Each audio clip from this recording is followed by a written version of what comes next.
This ever happened to you before? You're halfway through a sentence, and someone cuts in. Then no one returns back to you. The conversation shifts instantly. Then 10 seconds later, the exact point you made got repeated, and this time it landed. Listen up. That wasn't a coincidence. It was intentional filtration. Because conversations don't just move randomly, instead, they reorganize around whoever the room respects as the stable person. And when your words stop carrying weight in real time, it means something shifted before you noticed it. It's an override. An override doesn't start loud, it starts small. A glance that doesn't return, a floor that isn't restored. A moment where your contribution passes through someone else before it even counts. And once that pattern forms, the room recalibrates around it. Here are 5 signs this override has already begun. In meetings and friend groups, anywhere hierarchy forms. Once this kind of override establishes itself, it rarely announces this change. The room does not vote on it. It just adjusts. You won't hear anyone say you've lost ground, my friend. You'll just notice you're speaking more but influencing less. You'll feel the need to explain yourself much longer, clarify things harder, push your point even further. And the more you do that, the more the room quietly confirms your new lowered status in the social hierarchy. Because authority in conversations isn't about volume or loudness. It's about gravity. And when gravity shifts away from you, people stop deferring to you without realizing they've done it. These 5 signs we are going to talk about aren't dramatic. They're diagnostic. Miss them long enough and the room starts ignoring you entirely. Sign 1. You're speaking. Mid-sentence, someone cuts in. You got overridden. It happens so fast. Maybe they added to a point you made. Maybe they redirect the topic and shift it totally. The interruption itself isn't the signal. What matters is what happens next. They finish speaking, the group reacts, and no one turns back to you at all. No one says, "You were saying?" No one restores the floor to you. The conversation just moves on. Now that's the tell. Because in a stable conversational hierarchy, interruptions are temporary. If your status holds, the room corrects itself. The floor returns to you naturally, but when it doesn't, that means the group didn't feel urgency to hear the rest of what you had to say. Override begins when your contribution becomes optional. Watch when this happens in meetings. Watch when this happens in friend groups. Notice when someone with higher social status is interrupted, people circle back to them automatically. When someone with a low social status is interrupted, no one cares. The momentum shifts permanently. If this happens once, it's just conversational friction. But if it happens repeatedly, it's recalibration. And once the room gets used to not restoring floor to you, you start speaking with hesitation. Shorter sentences, more qualifiers, which only confirms the shift. That's how override stabilizes. Sign 2. You say something in the group, it's reasonable, clear, very direct. Almost immediately, someone pushes back. Are you sure about this? Maybe that's not quite accurate. Sorry, I'm not convinced. Nothing aggressive, just enough resistance to make you clarify yourself. And so you do. You start explaining again. Add more context, explaining longer. Tighten your logic so it makes more sense. Meanwhile, someone else offers something vague, even half-formed, and no one questions it at all. No friction, no scrutiny. That imbalance right there reveals social hierarchy. Because lower-ranked voices get evaluated more. Higher-ranked voices get assumed competent, not questioned. And when the room subtly tests you more than others, it means your authority is conditional. You're not being attacked, you're simply being measured. Watch what happens in meetings very closely. When someone the group trusts speaks, their words move forward with minimal resistance. When someone unstable in the hierarchy speaks, their words must pass an inspection test. If friction consistently meets you first, override is forming.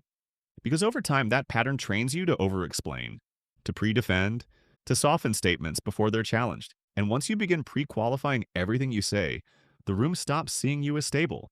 It sees you as negotiable. That's when override deepens. If this happens consistently, the room isn't questioning your idea. It's recalibrating your position. Sign 3. You suggest something. It's practical, clear, useful. The group hears it, but it doesn't move. No reaction, no expansion, no momentum. The conversation drifts past it, almost like you were never there. A few minutes later, someone else says almost the same exact thing. Maybe it was rephrased slightly differently, maybe even simplified. And suddenly people nod, smiled, engaged. Even someone builds on it. Now it has traction.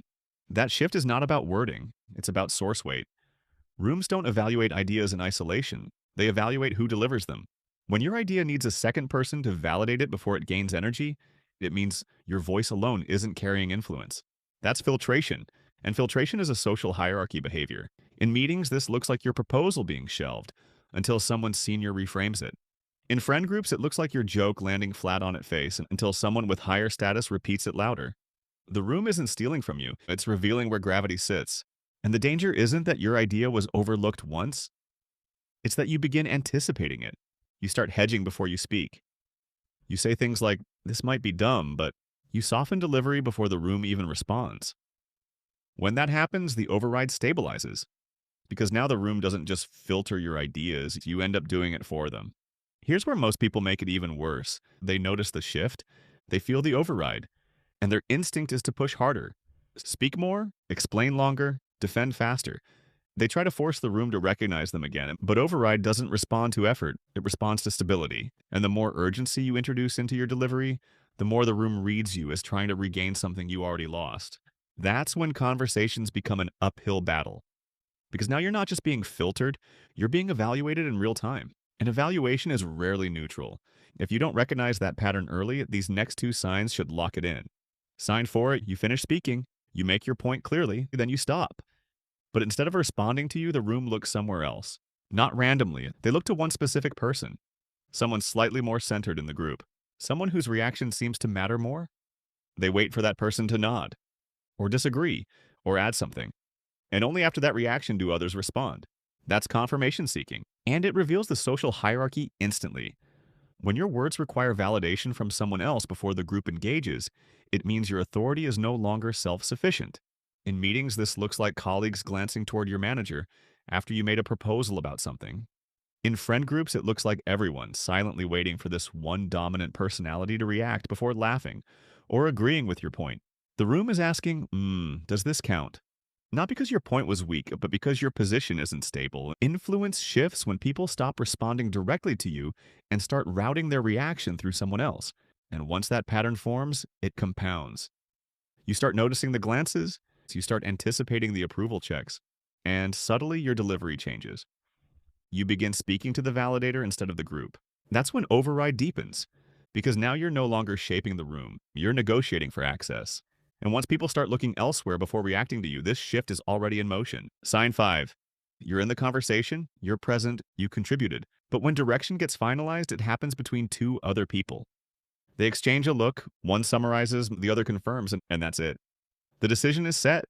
You weren't opposed, you weren't dismissed, you just weren't consulted.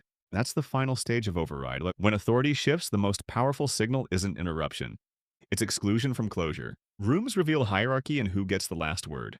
In meetings, it looks like your manager and a peer locking in next steps without turning back to you. In social settings, it looks like plans forming between two others while you stand inside the circle, but outside the influence. When your presence doesn't factor into the final direction, it means the room no longer sees you as shaping outcomes. And once that pattern stabilizes, people stop checking your reaction entirely. They assume alignment or irrelevance. That's when override becomes structural, not because anyone declared it, but because decisions move forward without your gravity attached. And once decisions stop routing through you, your voice becomes commentary, not influence. Override doesn't explode, it accumulates. No one announces that your position changed. The room simply adapts around someone else, and the most dangerous part isn't interruption, it's normalization. Once the group gets used to not restoring the floor to you, used to filtering your ideas, used to glancing elsewhere for confirmation, used to finalizing decisions without your gravity attached, that becomes the new baseline. And baselines are hard to reverse, because when you try to reclaim space, suddenly it feels unnatural to everyone else. Like you're reaching, like you're forcing presence, like you're asking for authority instead of carrying it. That's when people start using words like relax. It's not that serious. You're overthinking it, but you're not overthinking it. You're feeling structural displacement. And if you ignore that feeling long enough, something else happens. You start shrinking preemptively. Shorter contributions, safer statements, less risk. You begin editing yourself before the room ever responds. That's the final stage, because once you internalize override, the room doesn't have to enforce it anymore. You enforce it for them. And from that point forward, influence doesn't just fade. It reroutes permanently. If you notice override forming, the instinct is to fight for space. But authority doesn't return through urgency. It returns through constraint. Stable people don't rush to re-enter conversations as they wait. They reduce output, they speak once, clearly, and stop. Because gravity isn't built through repetition. It's built through calibration. When you remove excess explanation, remove defensive tone, remove the need to be acknowledged, something subtle happens. The room recalculates.